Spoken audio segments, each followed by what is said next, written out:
अल्हम्दुलिल्लाह नहमदुहु व नस्तईनुहु व नस्तगफिरुहु व नऊज़ु बिल्लाहि मिन शुरूरि अंफुसिना व मिन सय्यिआति अमालिना मन यहदिहिल्लाहु फला मुदिल्ल लहु व मन युद्लिलहु फला हादिय लहु। अशहदु अल्ला इलाहा इल्लल्लाह व अशहदु अन्ना मुहम्मदन अब्दुहु व रसूलुहु सल्लल्लाहु तआला अला खैरि खल्क़िही मुहम्मदिन व अला आलिहि व सहबिही अजमईन। अम्मा बाद, औज़ु बिल्लाहि मिनश शैतानिर रजीम।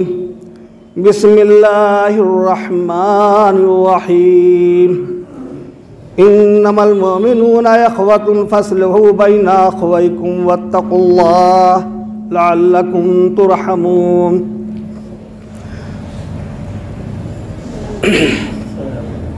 क़ाल रसूलुल्लाहि सल्लल्लाहु अलैहि वसल्लम अल मुस्लिमु मन सलिमल मुस्लिमून मिन लिसानी व यदिही औ कमा क़ाल सल्लल्लाहु अलैहि वसल्लम। हज़रात गिरामी, बुज़ुर्गान मिल्लत, अल्लाह तबारक व तआला ने बड़े एहसानात हम पे और आप पे फरमाए। अल्लाह ताला की बड़ी बड़ी नेमतों को हम और आप इस्तेमाल करते हैं। काश के हम ज़हनों में अल्लाह ताला की नेमतों का इस्तेहज़ार कर लेते और सोच लेते कि अल्लाह की कैसी कैसी नेमतें हमको मिली हुई हैं और मिल रही हैं। अभी के हालात में तो सोचना और भी आसान है। हर आने वाले वक्त में कोई न कोई बुरी खबर मिलती है और आदमी दहशत में आ जाता है। अभी आज़ादी के साथ रह रहे हैं, सांस ले रहे हैं, एक दूसरे से मुलाकात हो रही है, अपने कारोबार में हैं, अपनी मुलाजिमतों में हैं, लेकिन ख़तरा लगा हुआ है कि किस वक्त ऐलान हो जाएगा और हम सब महसूर हो जाएंगे अपने घरों में। ये कब होगा? जब अल्लाह का हुक्म आ जाएगा। इंसान बेबस। कुदरत की जानिब से जब कोई ऐसी चीज़ सामने आती थी पहले, तो लोगों में अल्लाह की तरफ रुजू बढ़ता था, भागते थे अल्लाह की जानिब। तेज धुंध हवा के वक्त में, सख्त बारिश के वक्त में अल्लाह के रसूल खुद मस्जिद की तरफ भागते थे कि पता नहीं अल्लाह का फैसला इस हवा के साथ क्या है। और दुआ फरमाते थे अल्लाह के रसूल हुजूर पाक रहमतुल लिल आलमीन ताजदार दो आलम मोहम्मदुर रसूलुल्लाह सल्लल्लाहु अलैहि वसल्लम से कि इस हवा के अंदर जो शर है अल्लाह उससे हमको महफूज फरमा। आए दिन अखबारात के ज़रिया आप मोबाइलों में देखते हैं कि मौसम खुश्क है, लेकिन कहीं ऐसा भी हो रहा है कि तेज़ धुंध हवाएं चल रही है, बारिश हो रही है, मकानात मुनहदिम हो रहे हैं, लोग जो है हिलाक हो रहे हैं। तो हर वक्त ये ख़तरा लगा हुआ है। और हमारी ज़िंदगी बाकी कब तक है इसका पता तो और भी नहीं है। जब तक हमारी ज़िंदगी बाकी है कुछ सोच लेने का मौका मिला हुआ है, लेकिन अगर हम नहीं कुछ सोच पाएंगे, अपनी ज़िंदगी को यूं ही तमाम कर लेंगे, तो अल्लाह रब्बुल इज़्ज़त के यहाँ जाना तो तय है। बज़ाते खुद हम सोचते होंगे कि हम ठीक ठाक हैं। हर आदमी अपने को ज़्यादातर यही सोच के आगे बढ़ाता है कि हम ठीक ठाक, लेकिन इतनी ही जिम्मेदारी हम लोगों की नहीं है। सिर्फ हम ठीक हों और घर का माहौल ठीक ना हो, हमारे बच्चे ठीक ना हो,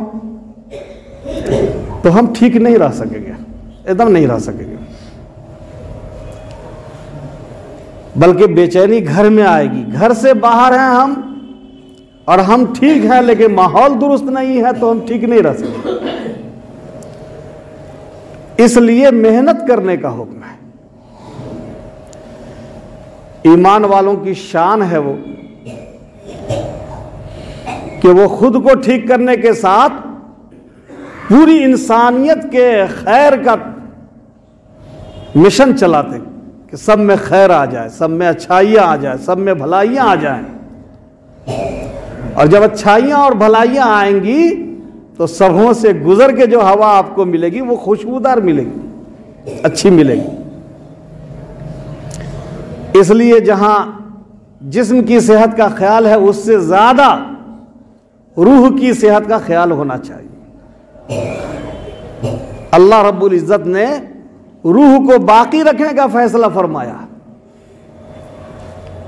इस दुनिया के बाद भी रूह बाकी रहेगी, अपने मकाम पे चली जाएगी। आलम बरज़ख में उसका मकाम तय है और फिर उसके बाद आलम आखिरत में फैसला होगा, वहां भी रूह जिस्म से मुंसलिक कर दी जाएगी। तो रूह अगर ठीक ठाक रहेगी तो हर जगह हम ठीक रह सकेंगे। इसलिए बहुत ज्यादा जरूरी है कि जिस्म के साथ हम रूह की भी फिक्र करें। और जिस्म की भी फिक्र करना ऐसा नहीं है कि सिर्फ ये दुनियावी मतलब के तहत जिस्म को ठीक रखा जाए, बल्कि आप सेहत का ख्याल रखें। जो एहतियात, जो तदाबीर बताए जाते हैं उनको इख्तियार करें। ये अतिब्बा जो बतलाते हैं डॉक्टर्स हजरात, तो उसका ख्याल रखना बहुत ज़रूरी है। ये जिस्म जो है आपकी चीज़ नहीं है, हमारी चीज़ नहीं है, ये अल्लाह ताला की अमानत। जब आप खैर का प्रोग्राम लेके आगे चलेंगे तो ऐसा नहीं है कि आपकी मेहनत के साथ सब लोग मेहनत में लग जाएंगे, ऐसा नहीं होगा। बल्कि जहरीली, बदबूदार और सख्त तेज हवाएं चलेंगी आपकी मुखालिफत में, आपको बर्दाश्त करना पड़ेगा। अल्लाह तबारक व तआला ने अपने नेक बंदों के आजमाने का फैसला फरमाया। जब हुजूर पाक कोहे सफा पे चढ़ के लोगों को जमा किया और आपने पूछा कि जिस जानिब तुम खड़े हो मैं तुमको देख रहा हूं और दूसरी जानिब में मैं देख रहा हूं जहां तुम्हारी निगाह नहीं पहुंच रही, तुम नहीं देख पा रहे हो। तो अगर मैं ये कह दूं कि जानिब मुखालिफ में लश्कर, दुश्मनों का लश्कर है जो तुम पर हमला आवर होने वाला है, तो तुम मान लोगे। सारे लोगों ने क्या कहा कि आप सादिक हैं, आप अमीन हैं, यकीनन हम मानेंगे, जो आप फरमाएंगे उन पर हमारा पहले से यकीन है। नबूवत का ऐलान नहीं कर रहे हैं लेकिन हुजूर की जात से सब मुत्तफिक थे। तब हुजूर ने इरशाद फरमाया कि जिस ऊंचाई पे मैं हूं, ये हुजूर अपनी नबूवत की ऊंचाई बयान फरमा रहे थे। उस ऊंचाई पे तुम नहीं हो, तुम सिर्फ एक जानिब में हो और मैं दूसरी जानिब को भी देख रहा हूं। दूसरी जानिब से कयामत की तबाहकारियां हमको नजर आ रही हैं, इसलिए मैं तुमको होशियार कर रहा हूं कि तुम होशियार हो जाओ। कयामत आने वाली, उसकी बर्बादियां, उसकी तबाहकारियां, 1 मिनट में ये लोग बदल गए। जबकि ये इतना बड़ा प्रोग्राम था, खैर की दावत लेकर आप बशीर और नजीर बन के उनके सामने पैगाम लेके आए थे और सारे लोगों ने आपको माना, तस्लीम किया कि आप सादिक हैं, आप अमीन हैं, लेकिन 1 मिनट में बदल गए। और फरमाया तब्बल लक या मोहम्मद अलिहाजा जमातना। तब कहते हैं बर्बादी और हिलाकत को अरबी में, जिसका माना हुआ कि आपकी तबाही और बर्बादी हो, आपकी हिलाकत हो। क्या इसी के लिए हमको आपने जमा किया था? ये उनकी सोच क्यों तब्दील हुई? जब आप किसी के सामने जाएंगे अच्छाई को लेके तो उसका मफाद काम करेगा, उसका नफ्स काम करेगा और माहौल, रस्म रिवाज काम करेगा। इंसान की अक्ल पे पर्दा पड़ जाता है। कुछ अवामिल ऐसे हैं कि अल्लाह की दी हुई मार्फत से वो देख नहीं पाता है। इंसानी अकल तो है ये अलग चीज, लेकिन ईमान के बाद अल्लाह ताला की जानिब से नूर, मार्फत का नूर हासिल होता है, जिसकी वजह से आदमी बहुत दूर तक देखता है, इस दुनिया के बाद वाली भी दुनिया को देखता है।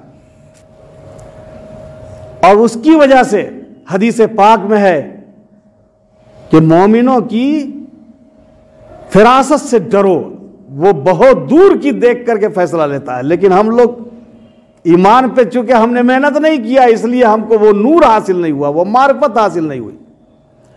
आपको अंदाजा होगा कि जब आप नेकियों में लगते होंगे, कुछ उस पर जमने की कोशिश करते होंगे, तो तेजी आती है, हौसला बढ़ता है, हिम्मत आती है, कुछ करने का जज्बा पैदा होता है। आदमी घर में भी एक प्रोग्राम तय करता है, यह तय है। और जब नेकी के राहों से अलग होकर के वो मुख्तलिफ बीमारियों में, गुनाहों में मुब्तला होता है, तो वो बुज़दिल बनता है। मामूली मामूली चीज से वो डरता है, खौफजदा होता है कि क्या होगा। क्यों? उसकी वो मार्फत खत्म हो गई, वो नूर खत्म हो गया। इसलिए कुरान में ईमान लाने के बाद ईमान पे जमने का हुक्म है। इन्नल्लज़ीना क़ालू रब्बुनल्लाह सुम्मा इस्तक़ामू ततनज़्ज़लु अलैहिमुल मलाइका। जब ईमान वाले कह देते हैं कि हमारे परवरदिगार अल्लाह हैं, और फिर उसके बाद इस्तेकामत इख्तियार करते हैं। इस्तेकामत इख्तियार करना आसान काम नहीं है, आसान काम। आप तो सोचिएगा कि चलिए हम नहीं हिलेंगे, लेकिन ऐसा हिलाया जाएगा, ऐसी साजिशें होंगी आपके खिलाफ कि अगर कुव्वत ईमानी न रहे तो आदमी यकीनन हिल जाएगा, यकीनन हिल जाएगा। आप खैर का काम कीजिए, आपका नुकसान हो जाए। मजीद खैर का कोई काम कीजिए, आपकी सेहत जाने लगे। मजीद कोई खैर का काम कीजिए, माशरा आपका मुखालिफ हो जाए, आदमी हिलने पर मजबूर हो जाएगा। क्या फायदा नमाज पढ़ के, क्या फायदा सदका दे के, क्या फायदा ये सोच ला करके हमारी तो तबाही हो रही है। उसी वक्त में इंसान की आजमाइश होती है, उसका इम्तिहान होता है, बहुत इम्तिहान होता है। सबसे ज्यादा अल्लाह के जो सबसे करीब बंदे हैं उनका इम्तिहान होता है, उनका इम्तिहान होता है। और लोग तो छूटे हुए रहते, खुल करके वो आजादी मनाते हैं, लेकिन आपका इम्तिहान होगा। अशद्दुन्नासी इब्तिलान अल अंबिया सुम्मल अमसल सुम्मल अमसल। आजमाइश और इम्तिहान सबसे ज्यादा अंबिया का, और फिर उनके जो करीब है, फिर उनके जो करीब हैं, उनका इम्तिहान बहुत ज्यादा होता है। माहौल ऐसा बन जाता है कि खौफ लगता है आदमी को, नींद उड़ जाती है। लेकिन कभी आपने ये दिल को दावत दी, अपने कल्ब को, कि सबसे ज्यादा खौफ अल्लाह का होना चाहिए। न बीमारी का खौफ होना चाहिए, न तबाही का खौफ होना चाहिए, न इंसानों का खौफ होना चाहिए, बल्कि सबसे ज्यादा खौफ अल्लाह का होना चाहिए। वो उस वक्त आएगा ख्याल जब आप ईमान पे मजबूत हो जाएंगे अपने अमाल के जरिया। ईमान मजबूत होता है अमाल के जरिया, और तब आप मेहनत पे अपने आप को कायम रख सकेंगे, रख सकेंगे। आग के अंगारे बदन पे गिर रहे हैं, खून की बारिश हो रही है, लेकिन वो अल्लाह के उस ऐलान को सुनता है, वनहनु अक़रबु इलैहि मिन हब्लिल वरीद, कि हम अपने बंदे के शहे रग से ज्यादा करीब। और वो अल्लाह हमारे साथ है जिसके पास सारी ताकत और सारी दुनिया है, फिर हमारे लिए क्या परेशानी। ये ईमान मजबूत होगा तब।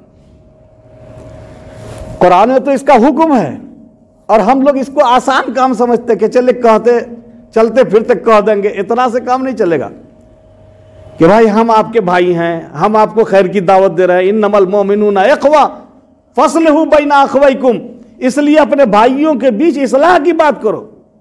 वत्तकुल्लाह, डरो अल्लाह से।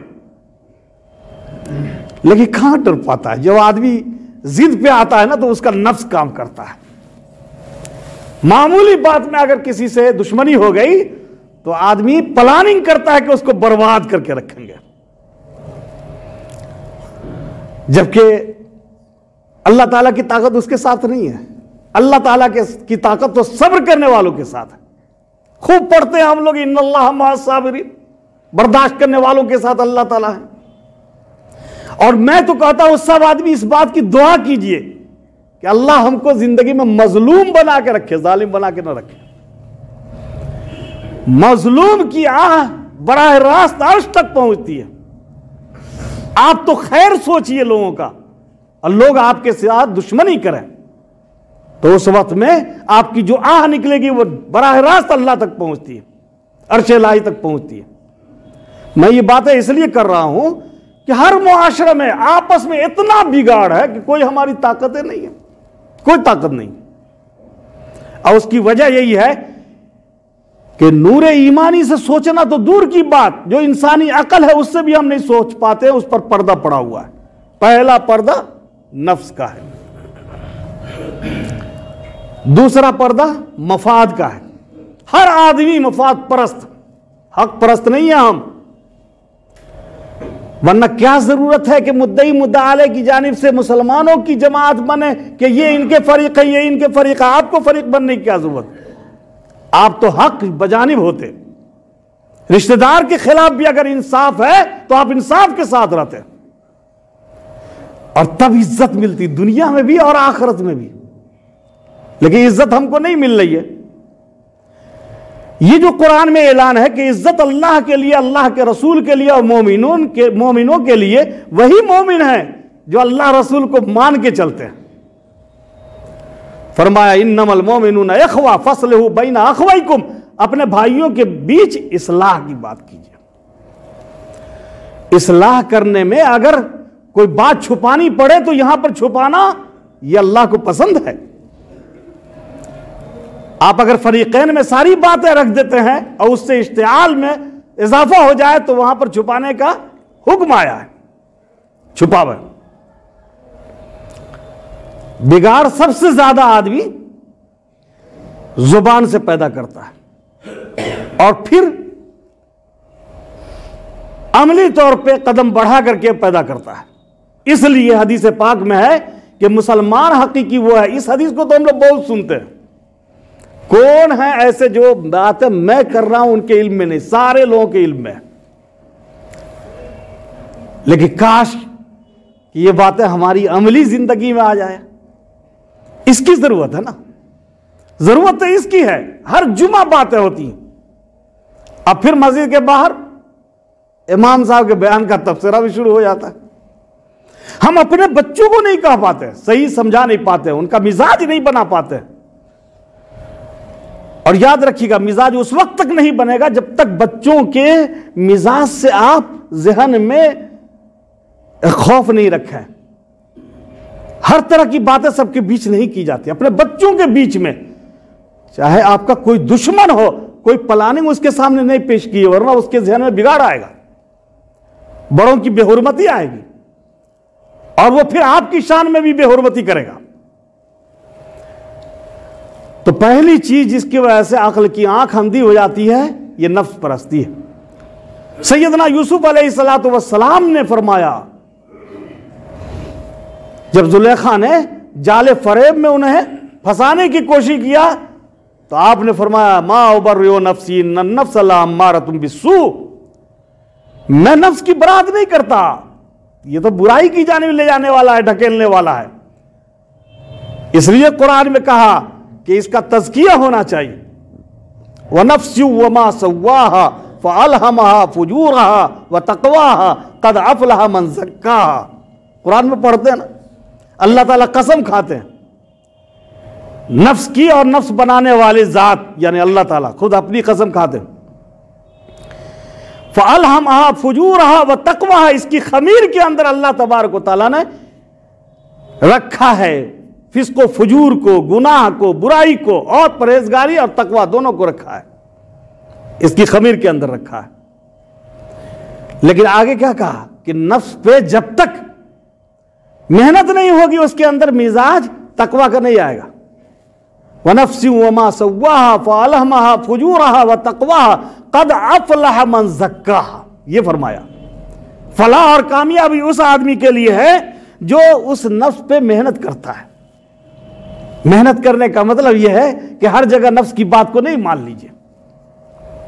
नफ्स की 3 किस्में हैं, सुनते होंगे उलमाए किराम से।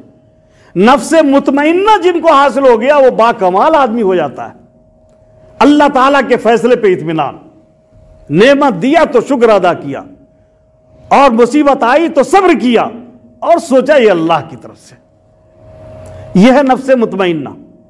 और इसी नफ्स को मुखातब करेंगे मलकुल मौत, या अय्युहा नफ्सुल मुतमइन्ना इरजी इला रब्बिक राज़ियतम मर्ज़िया। ए अल्लाह की जात पे इत्मीनान करने वाले शख्स, चलो अब तुम्हारा परवरदिगार तुमको दावत दे के बुला रहा। अब ये यहां से चल रहा है, पांव तो नहीं चलेगा लेकिन उसकी रूह जा रही है। इरजी इला रब्बिक राज़ियतम मर्ज़िया। आगे की बात सुनिए, अल्लाह ताला कहते हैं इस हाल में तुम अपने परवरदिगार के पास जा रहे हो कि तुम्हारा परवरदिगार तुमसे खुश हो। कौन बंदा होगा कि खुशी के आंसू नहीं आ जाएंगे उसकी आंख से कि मेरा परवरदिगार खुद कह रहा है कि मेरा बंदा तू इस हाल में आ रहे हो कि मैं तुमसे खुश हूं। अल्लाह का ऐलान हो रहा है। ये ऐसी थोड़ा मिला, पूरी जिंदगी मेहनत किया, नफ्स की बातों को जो शरीयत के खिलाफ नहीं माना, और उन्हीं लोगों के लिए जन्नत बनाई गई है जो नफ्स की हर बात नहीं मानते। व अम्मा मन खाफ मकाम रब्बिही व नहन नफ्स अनिल हवा फ़इन्नल जन्नत हियल मावा। तो आखिर जन्नत चाहिए ना सबको। कौन ईमान वाला है कि बगैर इसके कोई उसके पास सरमाया, कोई पूंजी नहीं हमारी, हमारा सरमाया तो यह है कि हमको जन्नत चाहिए। अब जन्नत चाहिए तो फरमाया कि जो आदमी जन्नत चाह रहा है वह अपने नफ्स को काबू में रखे। वह नहन नफ्स अनिल हवा, अपने नफ्स को रोके अपनी ख्वाहिशात की तकमील से, हर ख्वाहिश को पूरी नहीं करे। हमारे एक तालिब साथी ने बतलाया, साथी तालिब इल्म नहीं, कि स्ट्राइक हो गया, तलबा ने तय किया फलां उस्ताद जब लेटे रहे तो एक लाठी मार के भागाना है, ये तय किया और उसमें नामजद हो गए। तो तलबा को क्या है, तलबा यानी नौजवानों को जिस बात पे उभार दीजिए उभर जाएंगे। इसलिए मैं कहता हूं अगर नौजवानों को आप दीन पे उभार देंगे तो इंशाअल्लाह ये लोगों के लिए नफा बख्श बनेंगे। जिस बात पे उभार दीजिए। तो 2 तालिब इल्मों को तय किया था और गर्मी के मौसम में चारपाई पे हजरत लेटे हुए उस्ताद मोहतरम थे। ये जो दोनों लाठी लेके चले तो कांपने लगे। करीब में जाने के बाद कांपने लगे। दिल में ख्याल आया कितने मोहसिन हैं, उलूम व मारिफ का दरिया इन्होंने बहाया, कितने शागिर्दों को पैदा किया, हम क्या करने जा रहे हैं। वहीं से वो जमीयत के खिलाफ हो गए तो सारे लड़कों ने उनकी बड़ी धुनाई की, बड़ी पिटाई की, उनकी प्लानिंग फेल हो गई। तो एक ना एक तरफ तो तकलीफ उठानी है। ये एक है नफ्स से मुतमइन्ना हासिल करने के लिए नफ्स की सारी बात नहीं माननी है। हुजूर ने फरमाया अल-कय्यिसु मन दाना नफ्सहु आमिल लिमा बादल मौत। अक्लमंद आदमी वो है जो नफ्स को काबू में रखता है और मौत के बाद की जिंदगी, मौत के बाद के लिए जिंदगी गुजारता है। आमिल लिमा बादल मौत, ऐसे कामों को तरजीह देता है जो मौत के बाद काम आने वाले। और दूसरा नफ्स है नफ्से अम्मारा, बिल्कुल बुराइये की तरफ ले जाता, रागिब करता है। ये आम इंसानों का नफ्स। और नफ्से लव्वामा, ये भी हासिल हो जाए तो बड़ी बात। नफ्से मुतमइन्ना का तो मकाम बहुत आला है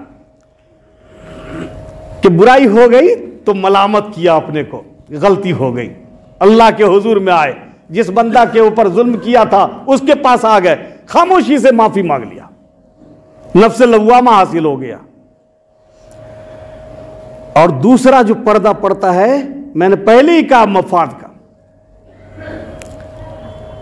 आप किसी के साथ हैं, अब बहुत अच्छे दोस्त हैं, जिंदगी के बहुत अच्छे दोस्त, लेकिन उनकी किसी बात में उनके मफाद के खिलाफ अगर हो जाइए तो देख लीजिए, पूरी जिंदगी की खिदमत आपकी बस चली गई, वो भूल जाता है, वो अपने मफाद की वजह से आपको दुश्मन मान लेता है। ये हम भी करते हैं। और इसी की वजह से हक तलफी होती है। मफाद में नहीं होना चाहिए किसी को, वो ढूंढे कि हमारा मफाद तो उसमें है जिसमें अल्लाह और रसूल राजी हो रहे हैं, ये ढूंढे। यहूद और नसारा अपने अपने मफाद में न कह रहे थे, वो कह रहे थे कि हजरत उज़ैर अल्लाह के नबी, और यहूदी ही सिर्फ जाएंगे जन्नत में। नसारा कह रहे थे कि नहीं, नसारा ही सिर्फ जन्नत में जाएंगे, दूसरे जाएंगे ही नहीं। हम लोगों का भी यही हाल हो गया, माफ कीजिएगा, हम लोगों का यही हाल हो गया। भाई जहां इत्मीनान है अमल करें, लेकिन दूसरे को क्यों जहन्नम में ढकेल रहा है? जैसे लगता है जन्नत और जहन्नम हमारे कब्जे में है। जन्नत और जहन्नम में हम ही जो दारोगा बना करके खड़े कर दिए जाएंगे। यहां तो पल पल जो है परेशानी है कि पता नहीं जन्नत की मिल पाएगी कि नहीं मिल पाएगी। हमेशा इस एक बात को याद रखिएगा ज़हन में कि जिसको हम हक समझ रहे हैं, अमल कर रहे हैं, लेकिन इसके अंदर एहतमाल है गलती का भी। जो दूसरे को हम गलत समझ रहे हैं, उसके अंदर एहतमाल है सच्चाई सही का भी। हमेशा इस बात को समझ कर, जो सोच हमारी है, कोई जरूरी नहीं है कि वही सोच शरीयत की हो, कोई जरूरी नहीं है। गलती का एहतमाल है, हां, जिसमें बिल्कुल नस्से कती है, साफ साफ बयान जहां आ गया अल्लाह का रसूल का, उसमें फिर गुंजाइश नहीं। तो मफाद की वजह से आदमी की अक्ल मारी जाती। और तीसरी चीज ने बताया रस्म रिवाज। ऐसा माहौल हो गया, अब देखिए ना शादी ब्याह के रस्मों को, जैसे फर्ज और वाजिब का दर्जा दिया जाता, मंगनी नहीं हुई, छेका नहीं हुआ, इस तरह इंतजामात नहीं हुए। दाएं बाएं के गरीब सिफाला पोश गरीबों को कभी हम नहीं देख पाते। इस्लाम का तस्वुर हमने नहीं पेश किया। रस्म रिवाज को लेके ऐसा चल रहा है कि उसी में अपनी शान समझ रहा। हर एक ऐसा नहीं कि हम उससे बरी। मेरे बुजुर्गों, तब ईमान का नूर और मार्फत कहां मिलेगी? फिर हम सोचेंगे कि हमारी प्लानिंग की वजह से दूसरे लोग कहां पाएंगे, वो कहां से हासिल होगा? अल्लाह वालों को अल्लाह तबारक व तआला फिरासत ईमानी अता फरमाते हैं। वो दूर की सोचते हैं और लोगों को डराते हैं, ऐसा कोई कदम ना उठाओ जिससे तुम्हारा नुकसान पहुंचे। और एक और चीज है जिसकी वजह से आदमी अक्ल से महरूम हो जाता है, उसकी रोशनी से, वो है तवाहुम परस्ती। एक जगह अगर कोई आदमी डर गया तो जब आएगा सोचेगा यहां पर भूत, ये तवाहुम परस्ती है। जबकि अल्लाह के रसूल ने सख्ती से मना किया, ईया का वज़न, बदगुमानी से बचो, तवाहुम परस्ती से बचो। ये तवाहुम परस्ती है। ज्यादातर हम ईमान वालों में ये राइज हो गया है, दूसरे लोगों में भी है, लेकिन उनका पता हमको नहीं चलता। वो अपनी लाइनों में जाकर के उसका इलाज ढूंढते होंगे, लेकिन आप तो अपने ईमान वालों में जब तज़किरा करते पता चलता है कि ये बीमारी बहुत बढ़ गई है, खास करके औरतों में बहुत ज्यादा बढ़ गई। इसकी इस्लाह कैसे होगी? इसकी इस्लाह कैसे? जब खैर और शर का मालिक अल्लाह तबारक व तआला है, तो ये कहां से हमारे जिस्म में और हमारे दिमाग में ये दाखिल हो गया कि फला हमको नुकसान पहुंचा रहा है, फला हमको तकलीफ पहुंचा रहा है। ठीक है, वो अगर कोशिश करता है तो वो तो हराम काम कर रहा है, ये इर्तिकाब हराम का है। कोई आदमी किसी के लिए गलत मंत्र का इस्तेमाल करता है, नुकसान वक्ती तौर पर पहुंच भी जाता है, लेकिन यकीन के साथ आप माफ नहीं कर सकते। ऐसी सूरत में सुबह शाम की जो दुआएं बताई गई है, अल्लाह के नबी ने खुद इसका एहतमाम फरमाया और पूरी जमीयत को कहा इसका एहतमाम करो, जिसमें हिफाजत भी है आपकी। नहीं हिफाजत, आयतुल कुर्सी पढ़ लीजिए, आदमी मौत के अलावा सारी चीजों से महफूज हो जाता है अगर नमाज के बाद, फर्ज नमाज के बाद पढ़ ले तो। और भी तासीर है, सुबह की दुआ, शाम की दुआ। हम नहीं सिखा सके अपने बच्चों को, बड़ी बड़ी चीजों को सिखला दिया, अब वो सीख गए खुद ब खुद। मोबाइल में कौन कौन ऑप्शन है सब सीख गए, लेकिन नहीं सीख सके तो अपनी जिंदगी और अपनी रूह की हिफाजत के सामान को नहीं सीख सके। ये कमजोरी हमारी है। कभी पूछा हमने बिस्तर पे बच्चे को बेटा आपने सोने वक्त की दुआ पढ़ लिया? जागते वक्त की सुना आपने कि जागते वक्त की दुआ पढ़ लिया? उसकी दुआ सुबह की दुआ अलग है जिसमें अल्लाह ताला हिफाजत की जिम्मेदारी, अल्लाहुम्मा बिका अस्बहना व बिका अमसैना व बिका नहया व बिका नमूत व इलैकल मसीह। कहां पढ़ाते हम? इसका एहतमाम कीजिए और हमेशा इस्लाह की बात कीजिए, खैर की बात कीजिए। याद रखिएगा कि हम में और दूसरों में यही बुनियादी फर्क है कि हम न नफ्स के गुलाम, हम न मफाद के गुलाम, हम न तवाहुम परस्ती के पुजारी, हम तो अल्लाह और रसूल को मानकर चलने वाले और अपनी जिंदगी के साथ अपनी आखिरत को कामयाब बनाने वाले हैं। हालात जैसे भी आएंगे हम अल्लाह से अलग नहीं होंगे, हम रसूलुल्लाह से अलग नहीं होंगे, हम अपने इस्लाम से अलग नहीं होंगे। हालात जैसे आए, अल्लाह ताला के फैसले को टालने की बस एक शक्ल है कि अल्लाह तबारक व तआला से दुआ के जरिए अल्लाह को राजी कर लीजिए, राजी कर लीजिए। लेकिन एक आदमी राजी करने पे लगा हुआ हो और 99% नाराज करने पे लगे हुए हो, हालात कैसे बदलेंगे? कैसे बदलेंगे? लॉकडाउन के जमाने में देखा था, मस्जिद की दीवारों को तोड़ने के लिए तैयार थे लोग, शीशों को तोड़ने के लिए तैयार थे। किसकी मजाल के आप मस्जिद में रोक दीजिए। और जब लॉकडाउन खत्म हो गया तो अब हम लोग परेशान हैं कि लाए कैसे ले अपने भाइयों को। फिर लॉकडाउन लगेगा तो देखिएगा बाहर से क्या हालात बनेंगे। इमाम की खैरियत नहीं है, मस्जिद की खैरियत है। हम लोग तो झेल ही रहे हैं, आप लोग भी झेलिए। मेरे बुजुर्गों, वो अल्लाह थोड़े मना कर, वो अल्लाह तो कहता बंदगी करना है। औरतों को कैसे कहा तुमको घर के गोशे में करना है? हालात ऐसे आए, मस्जिद बंद है, घर में करना है इबादत। अल्लाह तो मना नहीं कर रहा, अल्लाह तो हर वक्त कह रहा है कि तुम मेरी बंदगी में लगे रहो। और कोई जगह खास नहीं है, बंदगी की पूरी जमीन है, पूरी जमीन। अलबत्ता जब हालात मामूल पर आते हैं तो फिर जमात का एहतमाम और जमात का मर्तबा और मस्जिद का मकाम यह है अपनी जगह तय है। इसलिए मेरे बुजुर्गों, पाबंदी कीजिए और मुस्लिह बनिए। अल्लाह फसाद करने वाले को नहीं पसंद करता। इन्नल्लाह ला युहिब्बुल मुफसिदीन।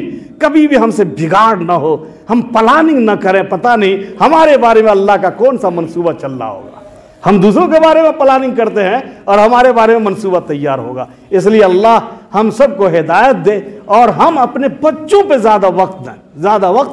जिस तरह अपने कारोबार पे बेहतरीन तिजारत तो ये बच्चे हैं जिनके जरिए आपको नफ़ा मिलेगा। अल्लाह ताला हम सबको अमल की तौफीक अता फरमाए। वाकुद दावन अल्हम्दुलिल्लाह।